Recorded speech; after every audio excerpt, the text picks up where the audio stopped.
Hello everyone and welcome back to another Babbling Eyes video. Myself and Mike today previewing the Burnley game. Pretty big game, Mike, after the defeat to Freiburg. Obviously, we've made it 2 wins in a row in the Premier League.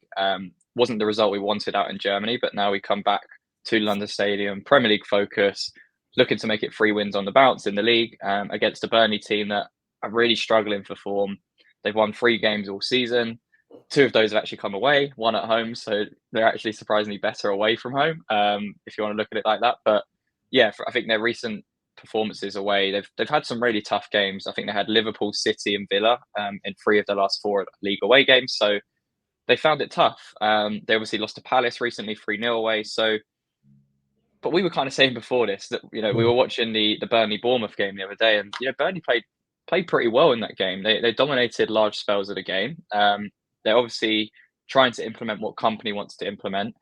They just don't have that quality in front of goal at the moment, and I think that's what's kind of let them down. So before we kind of get into it a little bit deeper, I just wanted to compare where we are in the league with them currently. So obviously we're on 42 points, they're on 13. We've scored a lot more goals than them. I mean, this kind of paints the picture. They've just been really poor in front of goal. 25 goals scored compared to our 43. And they've conceded a lot more goals than us as well at 60 goals compared to 47. So yeah, they're currently 19th in the league. But what's also interesting is the expected statistics are actually slightly different. So although they've conceded a lot more goals than us, in terms of the XG, they've got a better expected goals conceded against, which is interesting. The goals scored, they're pretty on par with. So they've scored 25, expected to score 26. So that's kind of similar. And their expected points are slightly higher at 22 compared to ours at 31. You can kind of see there we're probably expected to be around 14th. Again, a lot of nuances to the statistics, but just as a holistic overview, Burnley are better defensively than the stats. That. Yeah, I mean, defensively it was I think they're on 14 points now and expected to have 22 points. So there you could easily say that they're underperforming. That's 3 wins, arguably, that they should have had based on that. And then obviously for us, we are arguably three wins ahead of where we should be. So it's interesting, isn't it, that we are 3 wins ahead and obviously we're 42 points. They're 3 wins behind, which would put them on 22. And I think that would put them probably just above Luton in the league, which would obviously put significant pressure under Nottingham Forest and Everton to have 2 teams pushing against them. But it's interesting in many ways that obviously our results belie the statistics because of but it's how we've set up to play under Moyes this year, and we are defying our statistics. So if you're looking purely at it from the numbers side, it's, as we said in the last season, I think even the season before, at times the way we play does potentially highlight that it's unsustainable in a longer term. And I think we've seen that at times this season. We certainly saw it last season. But when you are getting results, it's very hard to argue against. And we've always said that. It's always, but when you don't get the results is where question marks always come in, because Moyes plays a game of such fine margins that when you win, you say hats off to the manager, you got it right. Even if it's a bad win, you don't play well, but you get the win, you still have to say, look, tactically, you probably got it right because we earned those 3 points and you stifled the opposition. Like the Freiburg game, had we won that, 100%, there'd be so much kudos going to Moyes because it would be the perfect away game. However, when you lose, it opens up conversation as to, well, actually, the team wasn't that good that we played against. Yes, we limited them, but we didn't necessarily make enough chances. Yes, we wasted very big chances that we probably should have converted. However, we probably could have created more chances, which would have meant, those 3 that was missed would have been inconsequential because you'd had done enough to earn. And I think that's the problem. We play with such fine margins that when we do miss those big opportunities, which we're going to do because we don't have the most prolific players, regardless of what Bowen's doing, we're not always prolific. When you do miss those and then, a little bit of luck goes to your opposition or the opposition do a good bit of play and they score, those fine margins then come back to why there is such a probably a big swell of Moyes out, and obviously when you do get the result, why there's such a swell of Moyes in, because by and large we've done well under Moyes. We've got a trophy under him. We've been in much stronger positions in the league than we've been recently, consistently, than probably many of us can remember. So there's always such strong arguments for and against, and it's one of those things that you look at this game and you go, it can't be a game played under fine margins. It can't be a game where we pay too much respect to Burnley, because, as we said, they're a really good football inside. They just don't have the level of quality that they need in which to compete in the Premier League. But that's also because it's fairly young as well. So there's a little bit of inexperience. There's a little bit of naivety. And I mean, I think the average player age is about 25. You compare that to our squad, it's probably around 28, 29. So. Yeah, I think Arsenal was probably the only team in recent years have gone such a low age level. But that was also because they were looking to build. So over a 2-year period, but they could buy a much higher quality when they were going for that lower end. And that's the point. Burnley, I think it's going to be interesting because, like you say, that the style matchup in this one is very interesting, considering we've just played in Europe as well. And we've said about Burnley that the quality just hasn't been there. I think the ideas behind what companies tried to do is good, is positive, but do you maybe think that could also be a criticism for company? I think that's also what people have alluded to, is that he hasn't really adapted to the situation he's been put in. He's tried to stay with his beliefs, but as a manager, sometimes you just have to change it up. I know Frank Lampard did the same at Everton, where he was trying to play out from the back, realised I can't do this with these players, and just changed his style, and they ended up staying up. Not saying Lampard's an amazing manager, but it's those sort of tweaks you need to show in your early days as a manager. I think it also maybe comes down to whether the board are. I think it also comes down to the board as well. If the board are actually turning around to company, because we don't know what's being said, right? They could be saying company in that we believe wholeheartedly in what you're trying to instill and what you're trying to play. We don't want you to change away from your philosophies just to try and, by hook or by crook, keep us in the Premier League. We're looking at this over a longer term. So if we get relegated, it's not great. However, there's probably one or two players that will attract Premier League attention, which will generate money, which means you can spend in a championship and build the squad out over a number of years. And obviously they're buying younger players as well. So there may be a directive from them to actually say, don't change your principles. Don't change them just to stay in the Premier League. That could be one of the reasons why he isn't looking to change. It does maybe show a bit of naivety to think, you know what, we need to be a bit more defensively resilient. I think he has tried some of that over the season. However, he's got such a strong ideal and identity on what he wants to play. I think deviating away, maybe he feels is a failure, and he wants to actually go ahead on that. I think, like, when you look at Bielsa, is another example of a manager that, when they first come into the Premier League, Leeds were kind of trailblazing in some respects and really kind of dominating the league in certain games because of their intensity. And then there come a point where it wasn't so effective, but he refused to move away from it because that was his ideals and his principles on football. So, I mean, you look at Burnley; they've kept 2 clean sheets all season, which is extremely low. They're averaging around 2.2 goals conceded per game. So, that, like you say, that the statistics aren't great. You'd probably, we've said that the quality of the Burnley players just isn't Premier League standard. I think that's kind of by and large the problem companies face with. There's obviously elements where he probably should adapt in certain scenarios a little bit better.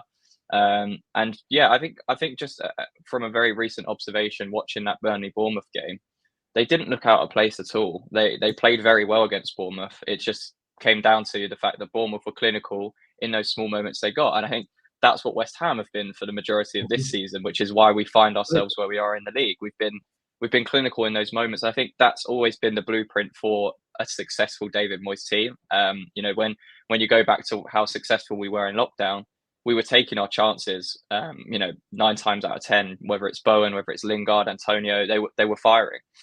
It's when the goals kind of dwell up a little bit and we don't create loads of chances, like the Freiburg game. We created 3 or 4 really good opportunities. Set pieces also start to drop off as well. We always tend to see when our set pieces are also less effective is when we start to kind of fall away, because we don't necessarily create as much as we should with the players that we have in open play.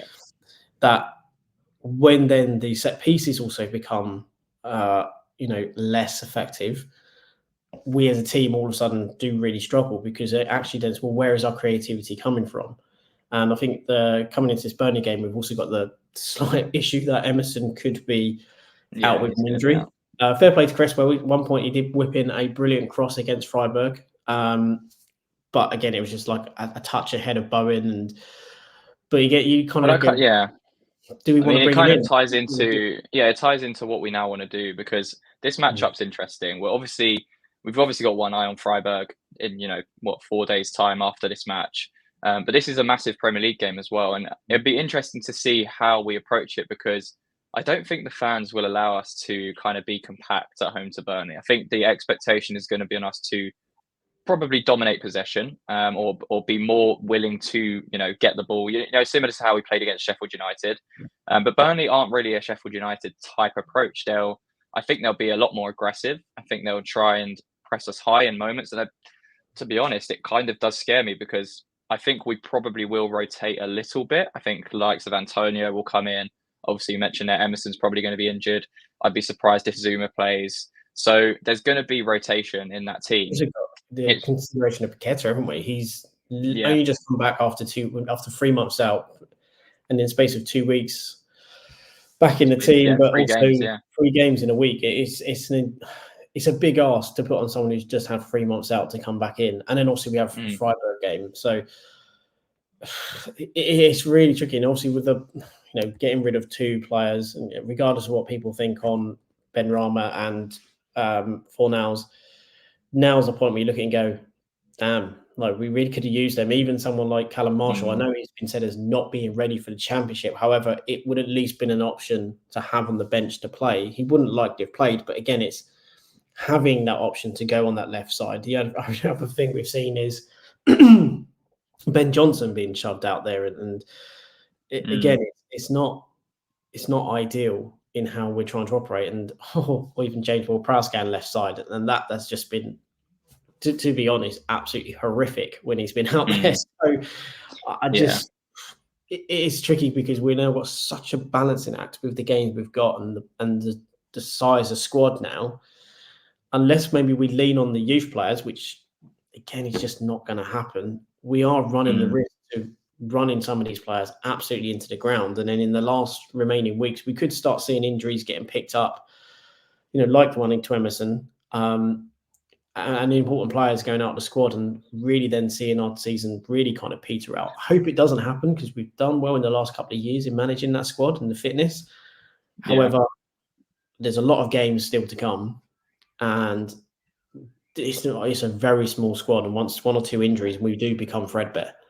Yeah, well, just to kind of wrap this up in terms of what you maybe look for in that Burnley team that maybe slightly concerns you, or the areas where Burnley probably could hurt us, what would you say is something you're slightly concerned about going into this? I know they have got some very good individual talent. The likes of Benson, who's just coming back from injury.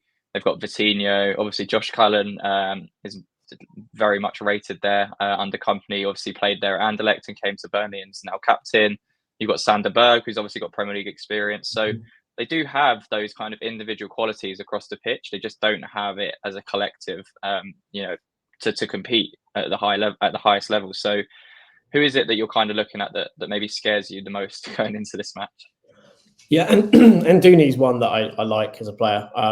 Me and Sloth is one of the players we called out for last year as a good player to have. I think Fofana, who is on loan from Chelsea, he banged in a couple of goals recently against Fulham. And again, it's pace. I believe the American guy whose name has completely escaped me, he's actually currently injured at the moment. But he's another player. I think Colosho, that's it. He terrorised us at times in the last game we played against and I think he earn was it a penalty or nearly earned a penalty? I can't. Yeah, he did. Yeah, it's really struggling to remember. But he caused us all sorts of problems in that game. And when we come against pace, we look like a team that is in trouble. Again, I think some of my biggest concerns is actually what we go with. Kurt Zuma. I wouldn't play him. There are literally every game in the last probably 5-6 games, he has made a mistake that has either led to a goal or led to Yeah. A very good opportunity in which to score. And he just seems error-strewn at the moment. He can barely walk in normal times, and I feel for him because he's constantly put in the team because he's a captain, but he's clearly not of the right fitness level. He needs to be someone managed like, for example, and it's an old example, but the way Tottenham did with Ledley King, you bring him in every now and then. You can't play him every game because his knees are so bad. And I know the alternative is, you play Aged. We haven't been great when Aged's been there, but again, then we have a Bonner. He's not. His legs and his body maybe can't do the things that he used to do, but his mind is still sharp and his mind is there. And against Arsenal, he showed that with Mavropanos. And Mavropanos did a lot of the covering for him because he's got the pace.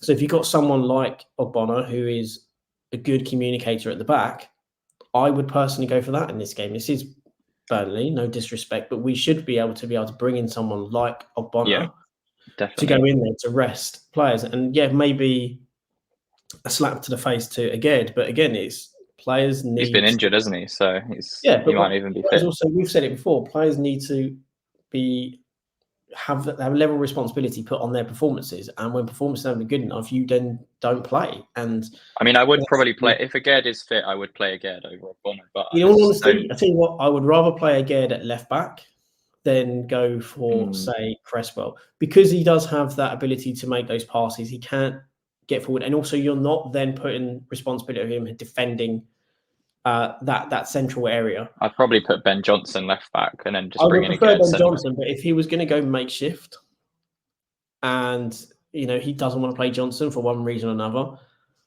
of our options, I would rather try Aged out there, purely because then we are not going to be. If he does make a mistake, if he does make a mistake as well, he's not necessarily in a central position where they can come through. And also, from an aerial point of view, he's going to be less exposed. So he can actually come in and actually help us defensively, aerially, but also have less pressure on him than he would do if he was going as a kind of centre-back. Yeah, I think I do think this fixture is fallen at the perfect time between these two European matches. Let's be honest, it's no disrespect to Burnley. They're not as dangerous as many other Premier League teams right now, and that's what the table suggests. So I think we should be rotating. I think the likes of Calvin Phillips should play. I think Antonio should definitely play. And I think we should be resting Paqueta. I think we should be resting Zuma. Have them on the bench if we need them, but they shouldn't be playing this 90-minute game, or we shouldn't be unchanged from Thursday night, because then that'd be 4 games in 13 days where we've just kept the same lineup, but which isn't going to be sustainable. We say rest Paqueta, but then to rest him, we arguably then have to put Kudus on the left, Bowen on the right, and then Antonio up top. So again, we still can't rotate heavily. But I guess that's depends if he plays like Danny Ings and maybe Antonio on the left or whatever. But yeah, that is the harsh reality of when you let people like Fornals, Ben Rama, and obviously Cornet's injured go, and you don't replace. This is what you have to deal with. So we're going to have to deal with it. We're going to have to make the most of the situation. But I do think we have enough quality to bring in to rotate, 5 or 6 players in this match and still win the game, comfortably. So with all that said, with how we've been recently, Mike, what's your score prediction going into this game? I think Burnley may score, just because how we are defensively. I just don't think we've got enough about us. We've also got the added thing of Alvarez, whether I think he's could be on a suspension. If he gets a yellow card, I think he's then on a suspension, but it'll be for the next 2 games as well. One of those being Tottenham, and then I think Tottenham and Aston Villa. So Alvarez arguably can't be as committed as he normally is. He has to be really disciplined, because if he gets that yellow card, that's 2 big games that we lose him for. So again, maybe we rotate out even Alvarez. It's so mad when you think about it, is that actually, do we risk Alvarez getting a yellow card, because the next 2 games are probably even bigger than this, because those 2 teams are in and around us. One, obviously Tottenham's Derby, but also Villa. If we win that game, we close the gap to them, etc. I think we'll concede 1, but I'm going to be positive and say that we win it 2-1. But I just have I think there are just so many selection headaches within this game. If we are looking to prioritise the game against Freiburg, I think if we go with the same team, I think that's maybe saying that we're going to go for the Freiburg game, but we're also going to risk having players tired. And I'll be so disappointed if Paqueta starts or even plays the majority of the game, bearing in mind the game that we have on Thursday and how many games he's played since coming back from a 3-month injury. It would be putting, I would say, is the manager putting himself over the player in that respect? Is like, I need you, and therefore I'm going to just play you regardless. And it's not really taking into account maybe the players only just come back from 3 months, and whilst he may be saying he's fit, I don't think it's taking due care of his player when we got off important games. But we'll wait and see on that game and how that goes before we kind of whether we kind of revel in his decisions or whether we kind of criticize his decision. Yeah, no, I think you're right in the fact that we'll probably concede. I do think we'll have enough to score, 2 or 3 goals against Burnley. I'll go with 3-1 because I think we've got the quality. We're at home. Burnley haven't been good defensively away from home at all, and they're going to pose a threat, but we just have to manage the game. And it's just one of those games where we have to just get the 3 points. I don't think most people will be that concerned if we just win the game and go on to that Freiburg game with a kind of half-rested squad and looking a bit fresher going into those next couple games after. So big game, a huge game actually, to make it 3 wins from 3 in the Premier League and keep our Europa League hopes alive, or European football hopes alive, from obviously the Premier League qualification. So big game. Hopefully we get the 3 points, and hopefully we'll be back on the review show with a smiling face going into that Freiburg game on Thursday. So yeah, make sure to leave a like on the video, subscribe to the YouTube channel if you are new, and Mike, until next time, come on, you irons.